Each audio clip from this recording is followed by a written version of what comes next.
Assalamualaikum warahmatullahi wabarakatuh. Kembali lagi bersama saya Ramadhani Putri Afifah NIM A2101900086. Pada kesempatan kali ini saya akan menjelaskan materi pertemuan 1, yaitu pendapatan nasional.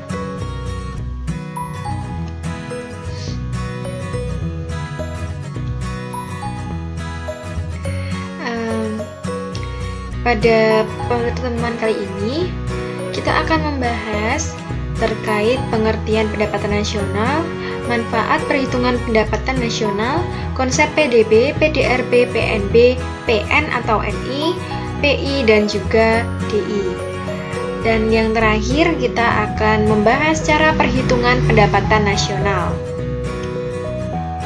Oke, kita lanjut ke pembahasan yang pertama terkait pengertian pendapatan nasional.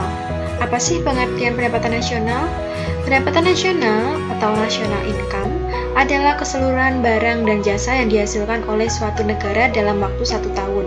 Jadi, pendapatan nasional adalah salah satu indikator untuk dapat mengukur perkembangan tingkat pembangunan dan kesejahteraan pada suatu negara dari waktu ke waktu. Meskipun tidak menggambarkan keadaan yang sebenarnya, tetapi negara yang memiliki pendapatan tinggi biasanya ditinggali oleh masyarakat yang makmur. Lanjut, kita akan membahas manfaat perhitungan pendapatan nasional. Apa sih manfaatnya? Yang pertama, untuk mengetahui struktur perekonomian suatu negara, apakah agraris, industri, dan sebagainya. Yang kedua, untuk mengetahui kemajuan ekonomi atau perkembangan perekonomian dari tahun ke tahun, apakah mengalami kemajuan, kemunduran, atau tetap. Yang ketiga, untuk mengetahui tingkat kemakmuran masyarakat setelah dibandingkan dengan jumlah penduduk, yaitu tentang pendapatan per kapitanya. Yang keempat, untuk membandingkan perekonomian antar negara di dunia. Yang kelima, sebagai pedoman bagi pemerintah untuk mengambil kebijakan yang berkaitan dengan perencanaan pembangunan ekonomi nasional. Yang keenam, untuk mengetahui penggunaan pendapatan masyarakat. Yang ketujuh, sebagai pedoman untuk melaksanakan pembangunan. Lanjut ke konsep-konsep pendapatan nasional.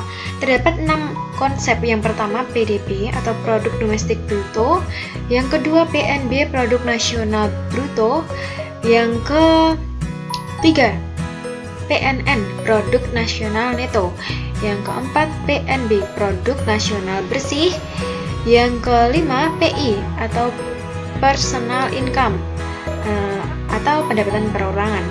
Yang terakhir ada DI, yaitu Disposable Income. Lanjut ke konsep yang pertama, yaitu PDB atau GDP, merupakan nilai barang dan jasa yang dihasilkan seluruh warga masyarakat dalam suatu negara, termasuk warga negara asing, dalam periode tertentu.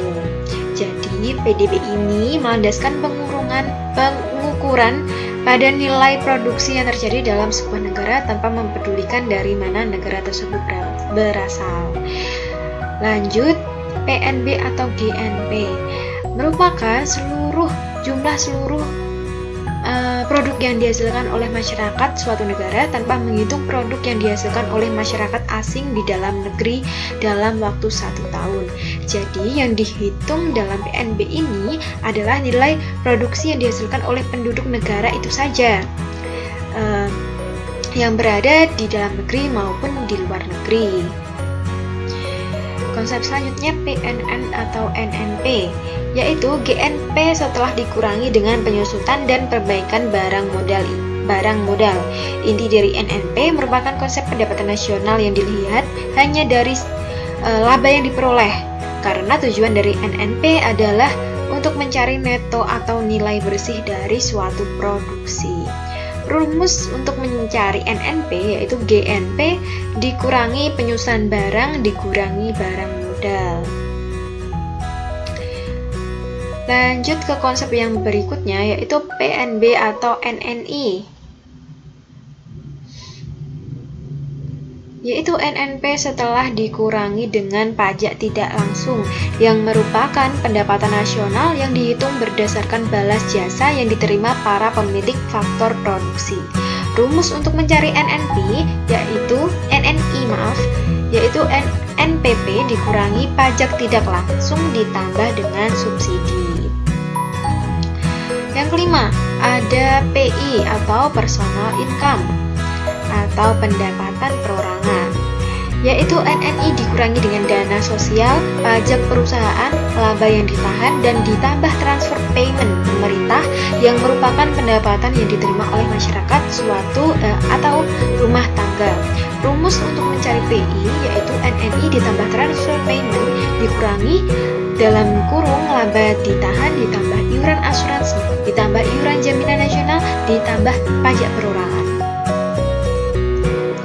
Lanjut ke DI, merupakan pendapatan yang benar-benar diterima oleh masyarakat dan siap untuk dibelanjakan. Besarnya DI yaitu PI setelah dikurangi dengan pajak langsung atau pajak personal atau pajak perseorangan. DI dipergunakan untuk dua sektor, yaitu saving atau tabungan dan consumption atau konsumsi.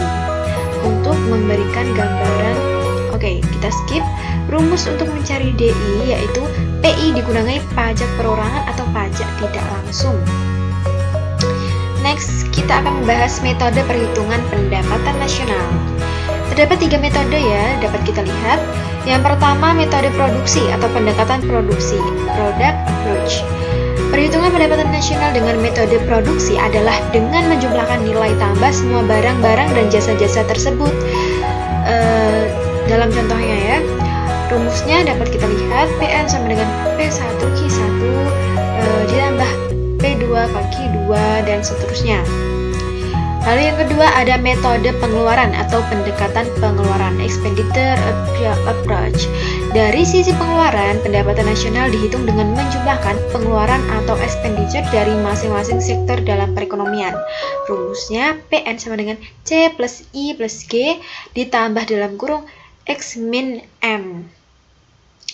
Yang terakhir, ada metode pendapatan atau pendekatan pendapatan, income approach. Dari sisi pendapatan nasional dihitung dengan menjumlahkan pendapatan yang diterima oleh faktor produksi yang terdiri dari sewa, upah, dan gaji, bunga, dan laba.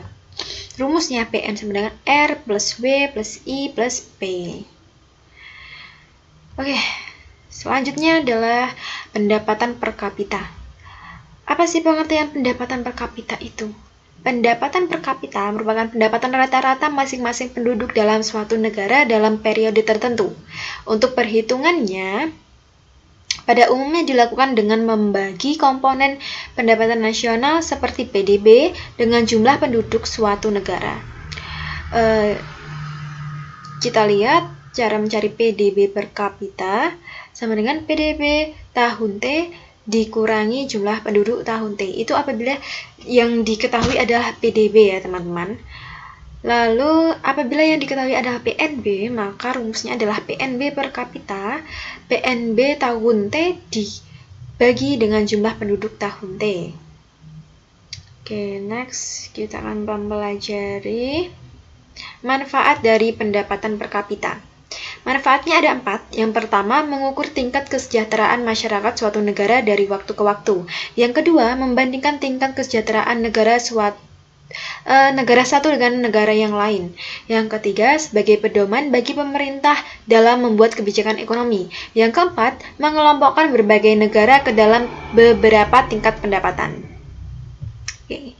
Sekian materi yang saya sampaikan pada pertemuan satu ini. Apabila ada yang tidak paham, silahkan ditanyakan pada kolom komentar. Sekian dari saya. Apabila ada kesalahan, saya mohon maaf. Wassalamualaikum warahmatullahi wabarakatuh.